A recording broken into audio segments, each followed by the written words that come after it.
Today's video will show you how you can use groups in EndNote Online to organise your references. To create a group, go to Organise and select Manage My Groups. Click on New Group and give your group a name.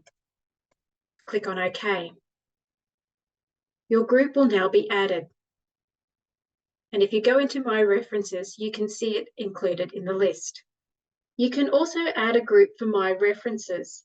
To add references to a group, go to My References and check the box on the left of each reference that you would like to add. Click on Add to Group and select the group you would like to add it to. The references will now be added. You can also share groups with others who have an EndNote Online account. To share a group, go to Organise and choose Manage My Groups. Click the Share box next to the group you would like to share. Click on Sharing this group to add email addresses for those you'd like to share it with. If you have multiple addresses, you can upload a text file. Set the type of access for each person.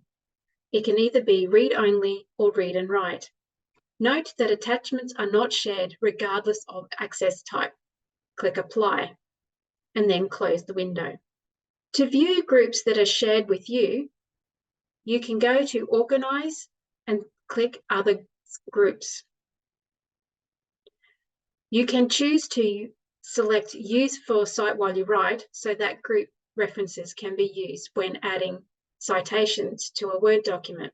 You can also see any shared groups on My References under Groups Shared by Others.